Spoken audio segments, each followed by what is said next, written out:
Welcome to the Season of Self-Love podcast. I am your host, NmW&x, and I am thrilled to have you join me on this transformative journey. You see, every day we dive into a powerful conversation about self-discovery, healing, and empowerment. This podcast is brought to you by Ask Naomi and Elevate Me Self-Discovery, where we believe that loving yourself is the first step to living a fulfilling life. You can expect insightful discussions, practical tips, and inspiring stories. Plus, we'll occasionally welcome special guests who will share their unique perspectives on self-love and personal growth. So get comfy, grab your favorite beverage, and let's embark on this journey together. Because it's time to embrace the beautiful person that you are. So let's elevate our lives one episode at a time. Now let's get started. All right, my beautiful people, well, welcome back to the Season of Self-Love podcast. I'm your host, NmW&x, and today we are still diving deep into our series, Living Life Abundantly. This week, we are wrapping up our 10-day book challenge featuring Change Your Paradigm, Change Your Life by Bob Proctor. And for those who have who participated, I want to say congratulations. But this challenge was all about shifting our mindset and identifying limited beliefs and unlocking our full potential. And if you're just joining us, no worries. You can still grab the book on Audible or on Amazon and start your journey whenever you are ready. And don't forget to join our private community page to connect with like-minded individuals and share your progress.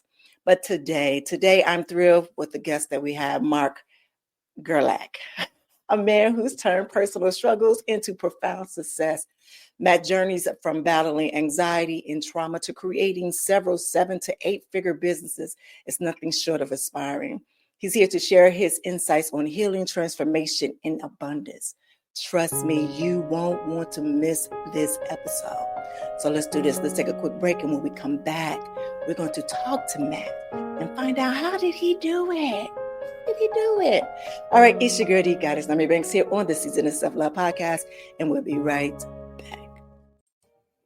What are some common barriers that prevent people from expressing? Hey, it's your girl, Goddess NmW&x here from the Season of Self-Love podcast. Yeah, I would say remorse. So shame and guilt is a very dividing emotional. Now, these are one of the many amazing conversations that we have every day, Monday through Friday, right here on the Season of Self-Love podcast with myself, NmW&x, as well as our resident therapist, Dr. Will Washington of Washington Wellness Institute. Come by. The reality of our relationships with people. Come by. And a lot of times we're afraid of how people look at us. And so that compassion can't enter. You can hit us on the website, really the Season of Self-Love podcast. Let me ask you this, with the truth, is it... Washington Wellness Institute focuses on healing always. For me, if I look good, then I feel good. If I feel good, then I share the good. If I share the good, then I celebrate the good. If I celebrate the good, then I live the good. So I can be paid to be my greatest. But I have to learn the good to be the good. So, what does it take to be the greatest? It's as simple as a free 15-minute consultation. Be kind to yourself and heal always.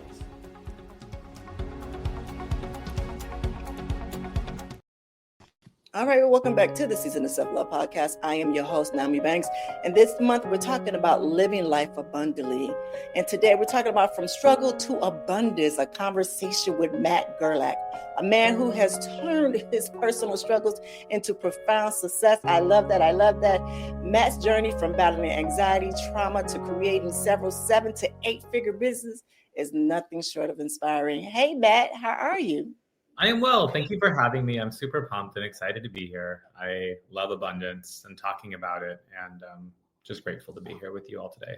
Beautiful. Again, thank you. But before we dive into this, let's take a moment to ground ourselves for a quick meditation, all right? Love it. Take a deep breath in through your nose and slowly exhale. Imagine releasing any doubts or limited beliefs as you breathe out. Now picture yourself standing in the center of your life surrounded by opportunities and abundance.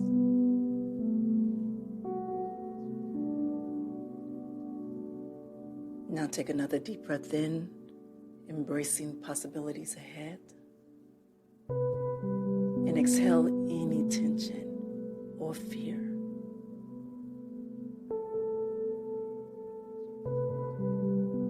Now let's carry this sense of openness and readiness in today's conversation. All right, my beautiful people, if you're new here to the Season of Self-Love podcast, it's something that we do every day, Monday through Friday here on the Season of Self-Love podcast, just to help to ground us right before we get into the topic at hand. I want to do this. I want to start off with a quick reflection on our 10-day book challenge from Brock Proctor's Change Your Paradigm, Change Your Life. It's a very powerful reminder that our thoughts shape our reality. One key takeaway for me has been understanding the role of my paradigms and those ingrained beliefs that often hold us back. And I've noticed a shift not only in how I approach challenges, but also in how I perceive opportunities. And I've heard from so many of you in our community about your breakthroughs, and it's truly inspiring.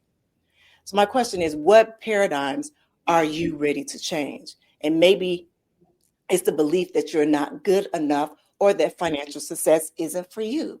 Well, today's episode is all about proving those beliefs wrong and stepping into abundance.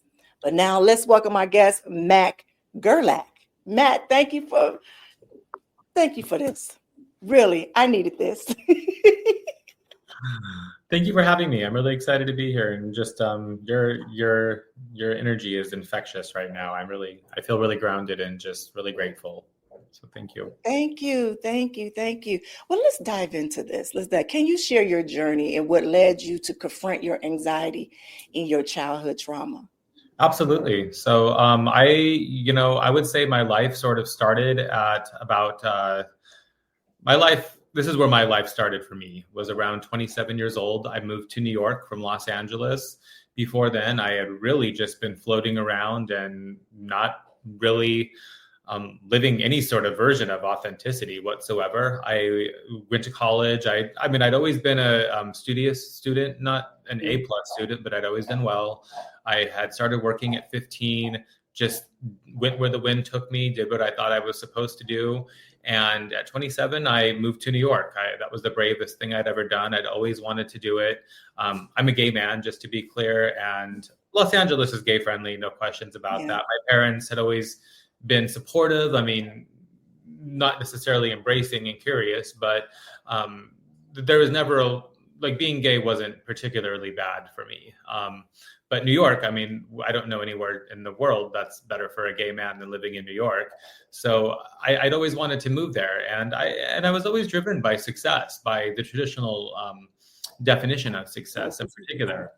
And so I moved on my own. I really started over in my whole life. And that's when my life started. I started living my life for me on holidays. I went home for Christmas, but on Thanksgiving, I started doing things with friends and climbed up the career ladder, and there's a lot of pride associated with that. Like, it's true. If you can make it in New York, you can make it anywhere. It's very, very hard. You have to learn to be crafty, and, you have to learn to, you'll get fired at your job if you're not doing things pretty good. It's not like they're nice to you. And I decided to leave my line of work. And to be more clear, I was laid off of a job. It wasn't a big tragedy.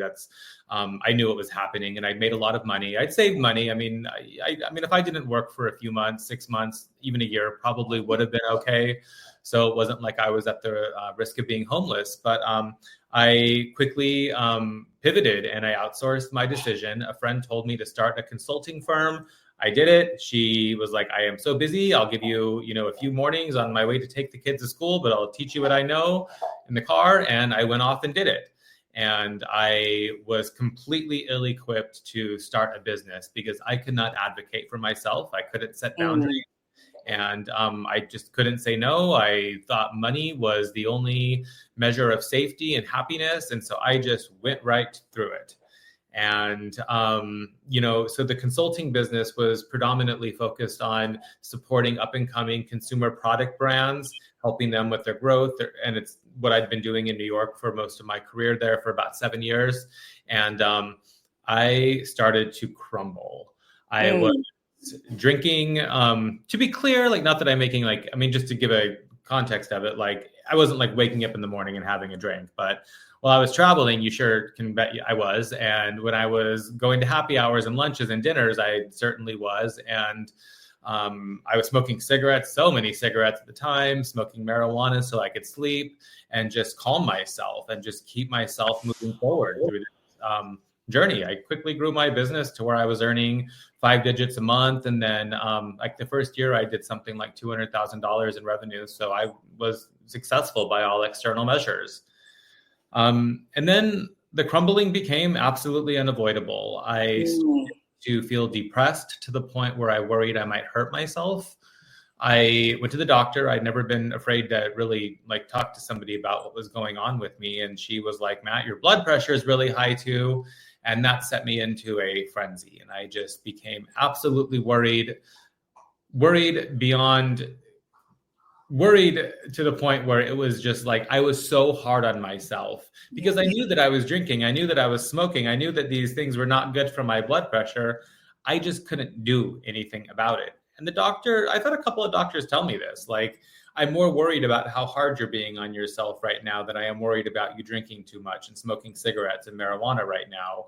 A lot of that because I was like 33 years old. So, I mean, at 50, a little bit of a different story. But so I kept going to the doctor, and my partner and I moved to LA during this journey. My health was suffering, and he could tell I was suffering. And we moved to LA, and really on the first day we moved, we got off the airplane at LAX, went to our apartment, and I felt so dizzy. I could hardly stand, short of breath. I had chest pain. I sat down and checked my blood pressure, and it was, I think, 180 over 110. And my doctor, she said, get to the hospital. You might be having a heart attack. And I went to the hospital, and they kept me overnight, my first night in LA. Wow. It started my journey. I wish that I could say that from there it was all smooth sailing. I mean, I was compliant. I kept going to the doctor, and all kinds of doctors, cardiologist, pulmonologist, head and neck surgeon. And, this is one of the things, like, we have to learn to be our own health advocate. And no doctor was doing anything wrong, but they just were like trying to solve the medical problem. And what I finally realized was that none of these doctors knew that I was in a doctor's office literally every day of the week for a while. And I think I had like said that to one of the doctors, and they were like, stop doing that. No one knew the gravity of what I was doing to myself. And I finally got myself to a neurologist, and I was in therapy, all kinds of different therapies, but finally the neurologist that I went to was like, he was like the rudest man ever, but whatever. And he was like, you don't need to be here. You have plain old anxiety. I've seen this a million times. Don't ever come back here. Go see your therapist. And while I was relieved that I wasn't dying from a brain tumor, which was really what my OCD brain was telling me, I had a huge hill to climb. I had to figure out why I was so anxious. And, another year went by, panic attacks started happening on the freeway that were so bad I couldn't drive for a long time.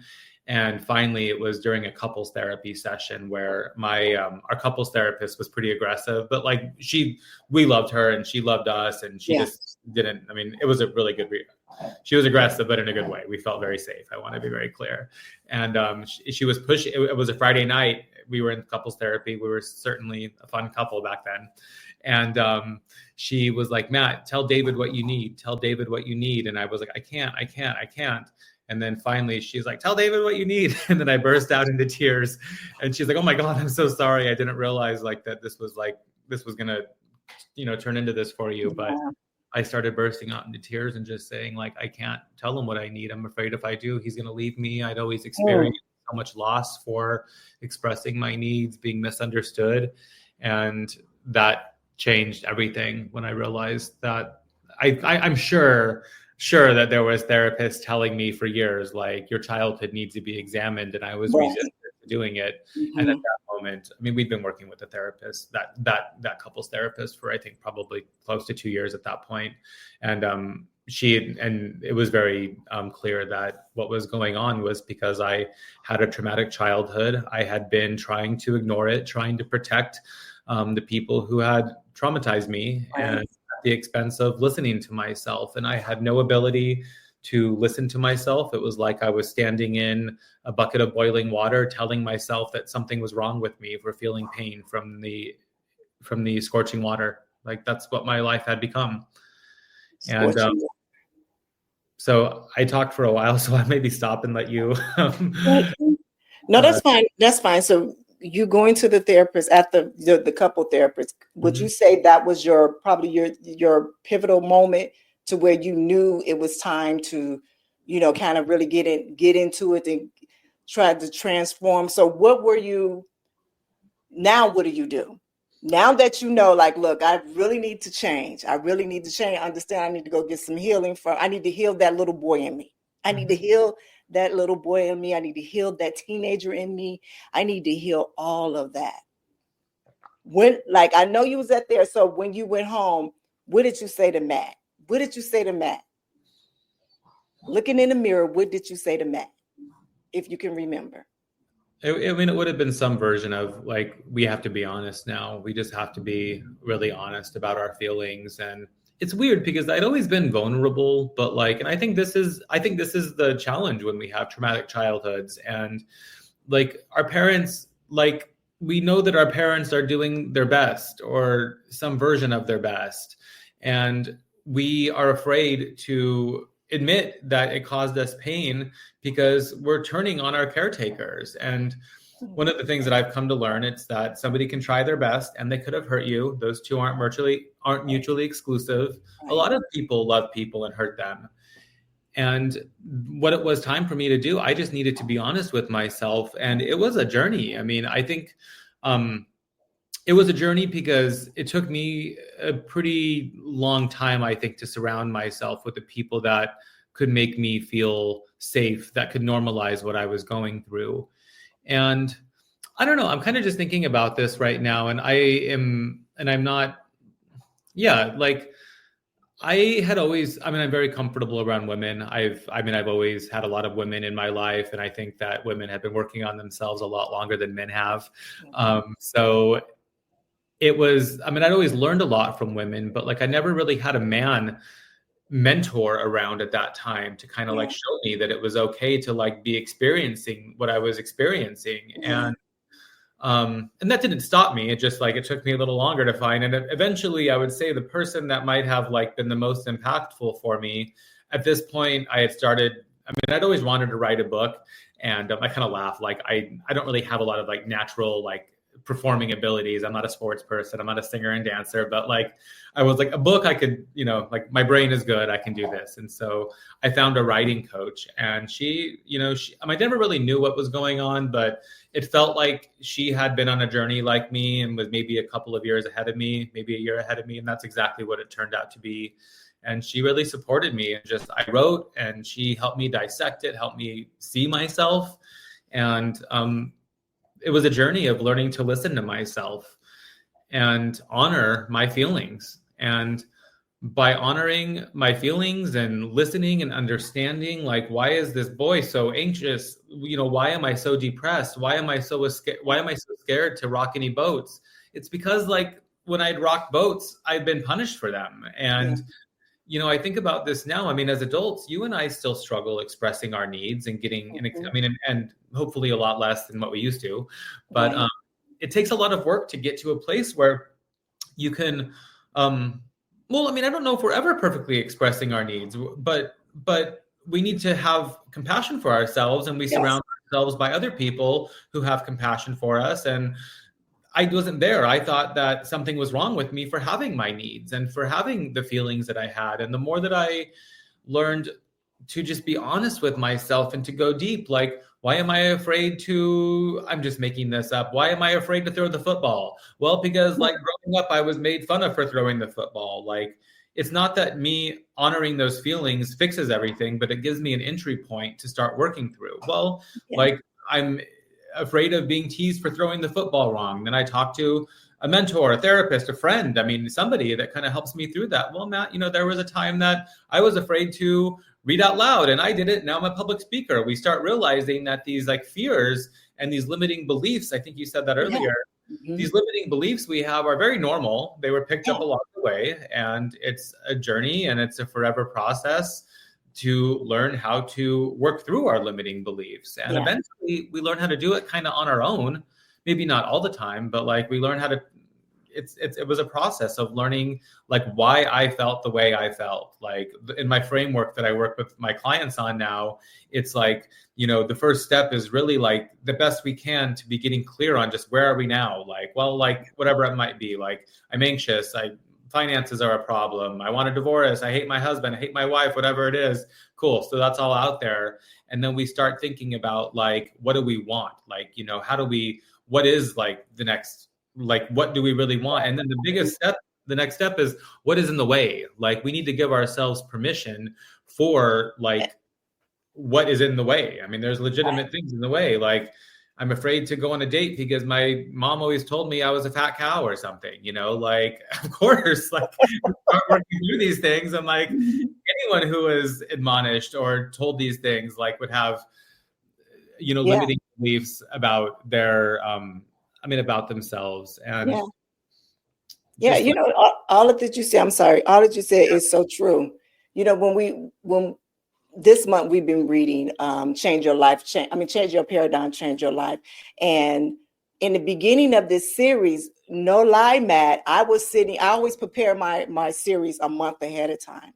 And I was going into this month, getting prepared for this month, and my body was shutting down. I was sick. It was just all kind of things was going on. I was going in and out of the doctor. I'm like, what the heck? Like I figured like I had it all together, right? Everything was aligning, everything was going, everything was together as I think it's going together. But universe, God telling me, no, you need to slow down. Set me down for like 2 weeks. I'm like, what the heck is going on? I got to get this together. Usually I have an ebook and everything down, writing the ebook, kept getting dizzy, all kinds of stuff. I remember praying. I remember doing an outcry prayer. And the outcry prayer was like, I've been doing everything. I've surrendered all of this thing. Let me know. Tell me what else I'm supposed to be doing. What's happening? Probably a few hours later, my sister called me about this book. She said somebody walked into her bookstore. A lady just walked in there. Didn't know why she was walking in there, but she's walking in there. Told my sister, you know what? Here, you should read this book. It's free. It's free until Friday. Go listen to it. My sister called me up. Just, how you feeling? I said, oh, I'm feeling all right. Such and such. She said, here, send me the link to the book. Start reading the book. I was hooked. And it was like I understood what it means by changing your paradigm, changing your habits, changing all of those things that we've learned. Like you said, your parents didn't know. They didn't know none of the things or the words or the things that they were saying to us. They don't know. But we had instilled them in us for so long, we didn't even realize that we were even automatically going through these processes. We didn't even know that they were blocking a lot of the things that was happening for us. So when I realized that, and I remember the first day, usually I have like my shows like a week ahead, 2 weeks recorded. Day one, I got up day one, the first day of November, recording my show. And I was real and honest, as I'm always with my listeners, and say, you know what, y'all, I was getting ready to come on this show and try to lie to y'all because I didn't have abundance altogether. I wasn't truly living abundantly like I thought I was. I wasn't. You know how you have all those things, you think, yeah, I got them. Now I don't know what to do with it. That's like how I was. And it was like, wow. But once this book I've been reading it every day. And it'd be like, wow. It just opened up a whole nother book for me. It was like the last aha for me. So as you were talking, I was like, okay, he even through your transformation that you went through, and that time you and your guy sitting there and talking, and she's telling you, tell what you want. And you're like, I can't tell what I want. Most of us don't even know what we want to even tell what we want. Mm-hmm. The problem is I've already knew what I wanted. I knew what I wanted, knew how to say what I wanted, but I had so much stuff that in my hand that I couldn't even appreciate the abundance that I had. Remember when you said people think abundance is money? I'm looking for the money aspect of the abundance and not understanding that I am so wealthy. That's why I couldn't be honest before sitting on this platform and saying how really truly that I'm living abundantly.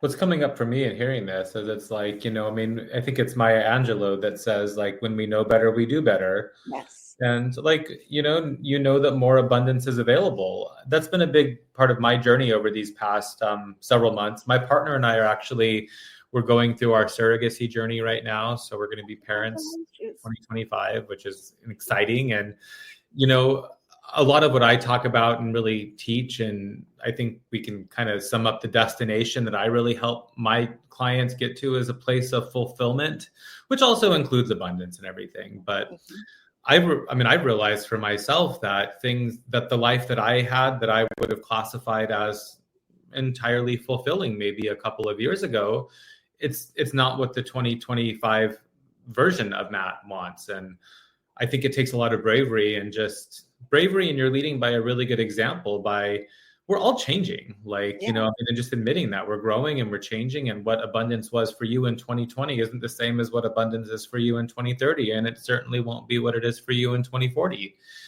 And our needs are always changing. And I love that you said that. Yeah. Thank you. Thank you. Yeah. It was just, when I was reading part of your story, because it's only part of your story what we get. And what's amazing to me is just looking at when you say 7 figures and 8 figures and you built that, but understanding it's hard for a lot of people, of everyday people, that how did he do that? Mm-hmm. How did he go from struggling to building a 7 and 8 figure business? I know we said some of the middle stuff. You said it with the New York and all of that stuff. Now I want to know, how did you get there? Because now we know you went through the thing. How did you channel your personal growth in such an incredible personal success? How did you do it? I'm going to say one word. It's realizing, I guess it's more than one word, but it's one main word. It's realizing your worth, your self-worth. And, anybody out there who is a high performer at work, who is, consistently complimented, you're an anomaly. I mean, a lot of people at work, as I'm sure a lot of you high performers can acknowledge, and and anyone who's listening to this, I'm assuming, is very high performing and focused on self-growth, is introspective, is compassionate, is accepting of feedback. Most people aren't like that. My first coach, I still work with her today. But I remember her telling me probably one of the most valuable lessons I ever learned. And she's like, Matt, most people hate feedback. And I'm like, what? This is true. And just if you're open to taking feedback, you're an anomaly. And businesses, the more that I've grown in the business world, the worst thing that could happen to a business is losing an A+ performer. I think that used to be a little bit less concerning than it is now. Look around you. I mean, nobody wants to work anymore. No one wants to work for a company that's treating them like crap anymore. Right. And if you're performing high for somebody, you deserve to be treated well and you deserve to be compensated well. Yeah. For me, I don't think that everybody is destined to be an entrepreneur, but I think a lot more people are able and should be entrepreneurs than who are. I think a lot of us say, well, I like the stability of a full-time job. Last time I checked, there's not much stable about a full-time job. Companies lay you off left and right. Yes, you don't have to cover your health insurance, but I'm working with the client right now, and he came to me and said that, it's my belief that as an entrepreneur, I should be making more than what a full-time employee should be making after some time. And I'm like, yes, that's why we become entrepreneurs. So we can make more money, have more freedom, make more impact, and build a life that we want to build. I know I kind of went off a little bit there, but to answer your question, like no one gave me this. Like I was born, just to be very clear, I was born in a very working class, blue collar family. I don't think my parents even collectively made much more than six figures, at least by the time they retired. And for me, my coach, I liked, she has a story too. She had to work very hard to get to where she was at. And she taught me what she wished she would have learned sooner. And it's how to value oneself in a professional environment. And I asserted myself as worth $1 million a year. I had my clients. This was about that time it came from 2 clients. And I was like, this is what I'm doing. And I'm, I mean, it wasn't a threatening conversation necessarily, but I was willing to walk. And to be honest, it wasn't necessarily like willing to walk and like the money. It's just sort of the principle. It's like, why am I making somebody tens of millions of dollars when I'm only making a low 6-figure number? I mean, that's just not the trade that I wanted to make. And I learned my worth. I learned how to advocate for it. I've met a lot of people in the business world that work for companies that are getting paid 7-digit numbers as well too. I mean, my experience isn't so much in high positions with corporate. But and I think a lot of people have sort of limiting beliefs around working for smaller companies. It's been my experience that the moment I started working for an entrepreneurial company, my pay doubled, because those companies, I mean, while they're bootstrapped, they also don't have time to waste. And if somebody is making them $2 million incrementally, sure as heck, they're willing to give you 10, 12, 15% of that if it's incremental. Right. Where a big corporation is like, oh, sell $10 million and we'll give you 1% or 2% of that. So yeah, I mean, it was just learning my worth. And also one of the big things, it's like, you need to, this is all a business. And I think so many of us miss this when we are building businesses, whether they be solopreneur or massive corporations we hope to sell or go public with one day. The name of business is really, you are matching your skills or your product offering with somebody who's willing to pay for it. My consulting business at that time was really focused on sales and revenue generation.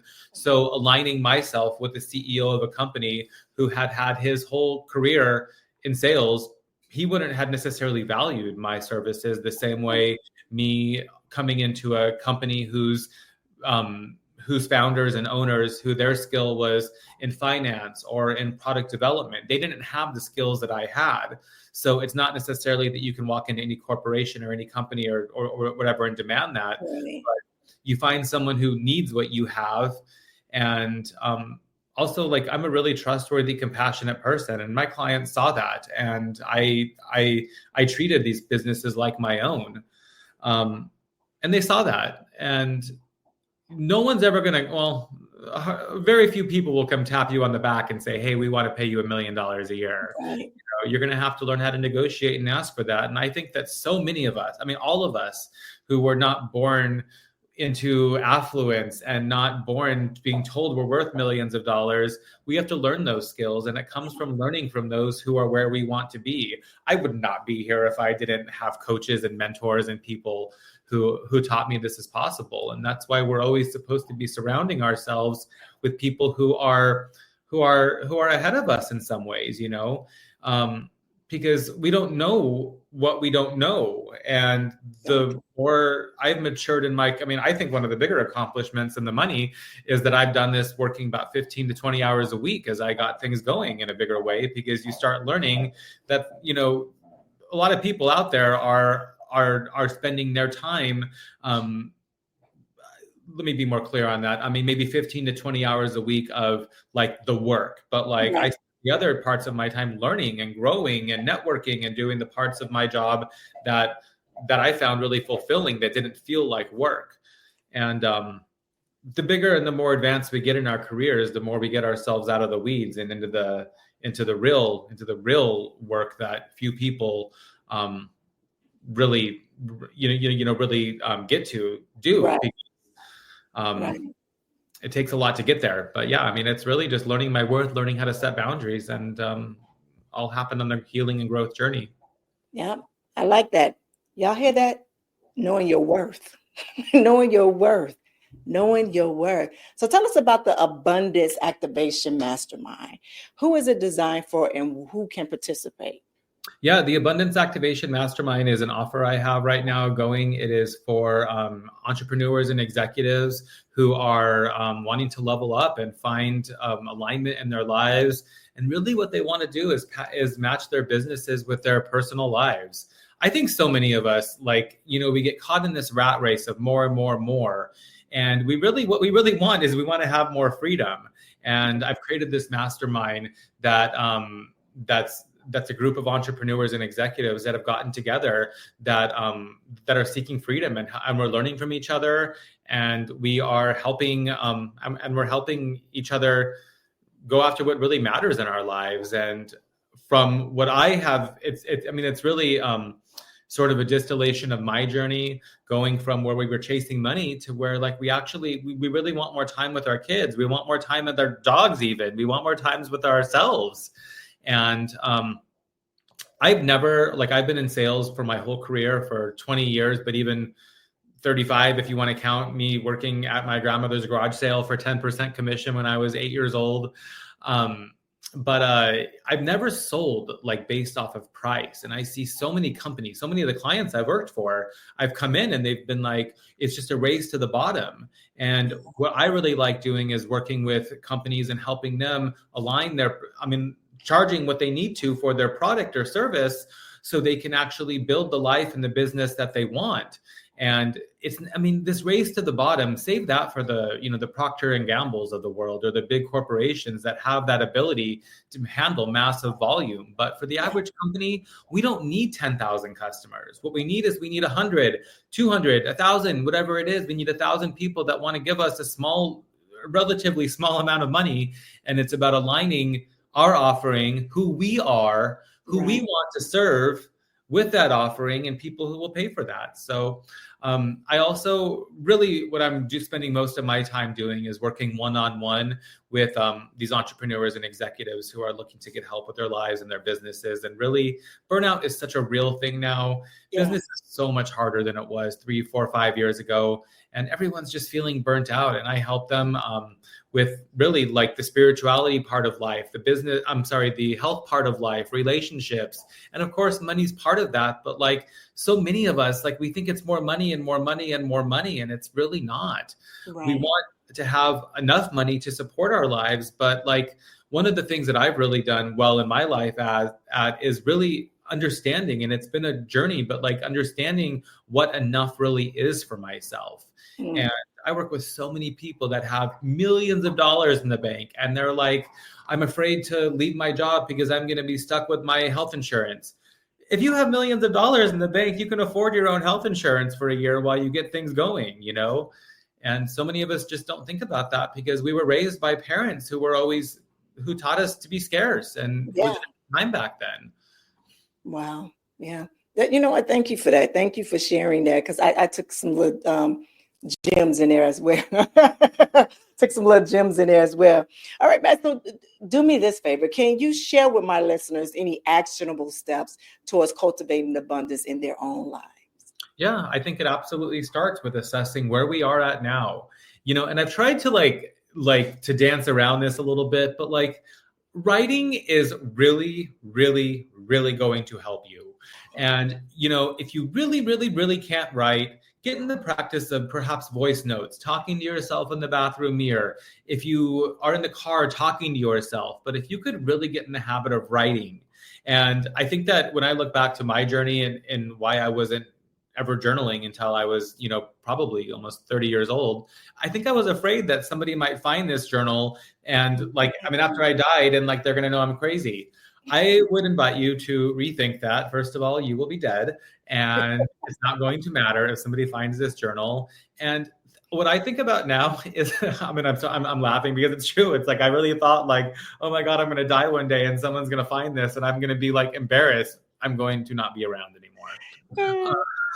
But I think about it now, how helpful it's going to be when somebody finds this and sees how crazy my thoughts were. It's going to help them normalize their thoughts. We're none of us have life figured out. And the more that I figure life out, the more I realize how little I have life figured out, and the more open I am to needing help. But it's about getting clear on just where we're at. Like, like I'm crabby at my partner because maybe it's not even because, it's just I'm crabby at my partner. Like, I'm not who I want to be right now. I have weight that I don't want to have on me. I wish I had more money. I wish I lived in a better house. I wish I had a better relationship with my kids or my mom or my dad, whatever it might be.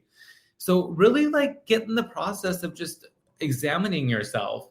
And then and then start writing about where you want to be. What are these changes?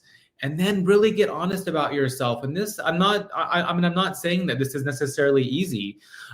We might need help with it, and I found when I started my journey, before I really started getting really deep into therapy and coaching, I started talking to friends about this, people that I trusted.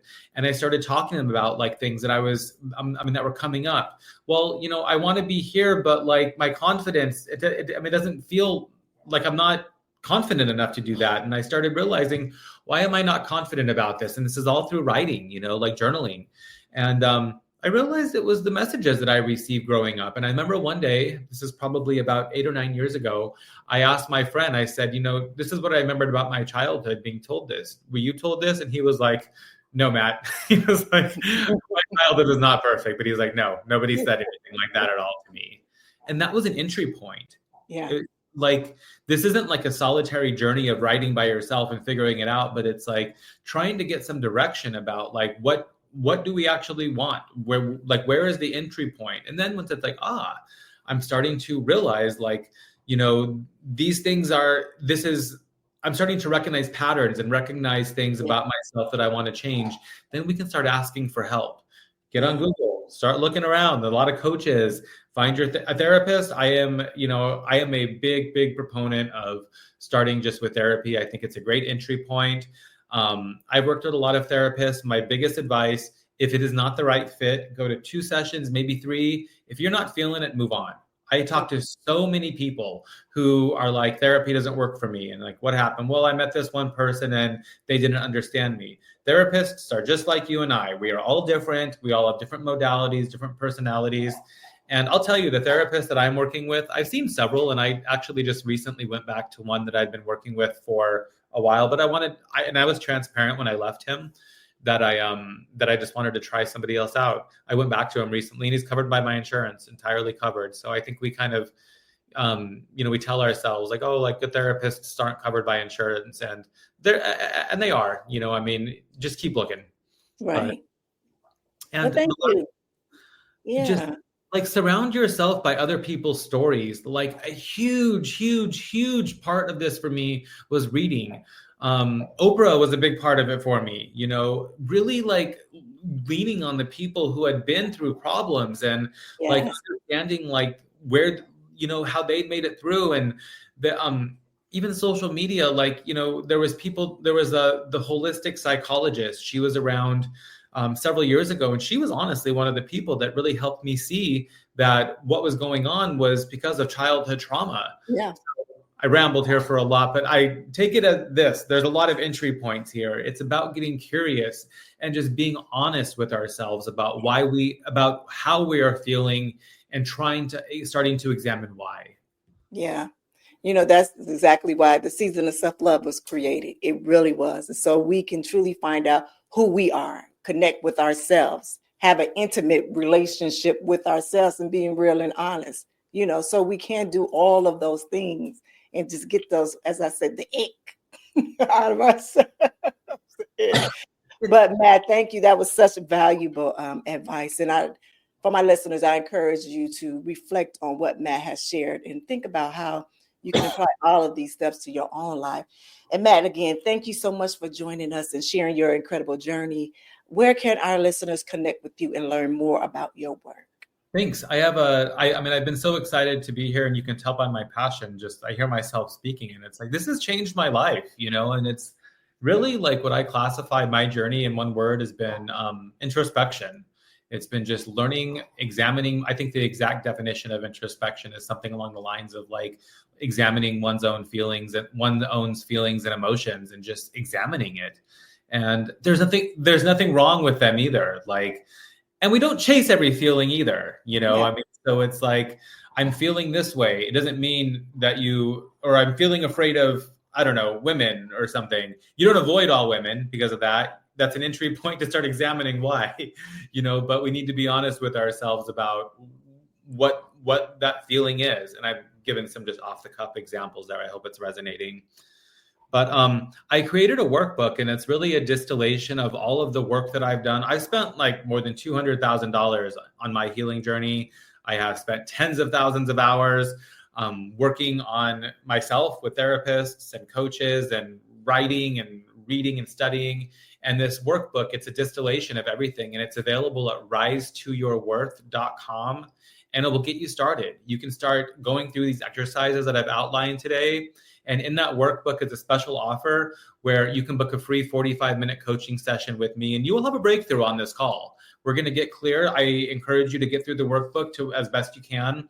Bring your question to the call, and you're going to leave clear on the next step, on what's holding you back, and you'll have an entry point to start working on. And it's my honor to serve people. I know how much my life has changed from this work, and I have dedicated my life to helping you change yours as well. Beautiful. Thank you. Thank you so much. I got one more question for you. One more Sure. question. What is abundance to you? Abundance is not financial only. Abundance is a feeling that you have more than enough, and more than what's necessary, more than what's necessary.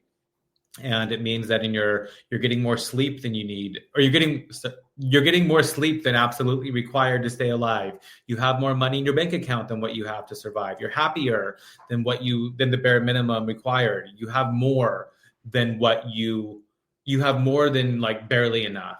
Mm-hmm. You're in a place of excess, and the more you have, the more you can help others. Mm-hmm. My message to the world is to prioritize yourself. And I know that can sound a little polarizing, but think about it.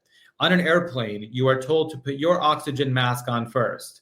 They're not telling you that so you do that and watch your neighbor die. They're telling you that to put yours on first so you don't die, and you can help your neighbors put theirs on. Yes. The same applies to life. You take care of yourself, you become a pleasant person, you do the healing work, you're going to help others do the same. Beautiful. Thank you. Thank you, Matt. This has been good. This has truly been good. And to all of our listeners, I want you to remember that your journey to abundance starts with just one single step. So keep challenging those paradigms, please, and embracing the possibilities, all right? So until next time, I want you to stay abundant and stay inspired. Have an amazing day. Bye-bye. Thank you for joining us on this journey of discovery and empowerment here at the Season of Self-Love podcast. Remember, embracing self-love is a continuous journey, and we're so glad to have you with us. So if you enjoyed today's episode, please leave us a review. And don't forget to join our community on Facebook at Season of Self-Love. Connect with like-minded individuals who are also on their self-love journey. Now, if you have any questions or topics that you'd like for us to explore, we love to hear from you. Email us at seasonofselflove@gmail.com and let your voice be heard. So until next time, take a moment for yourself today and remember, you are worthy of love, joy, and all the beautiful things that life has to offer.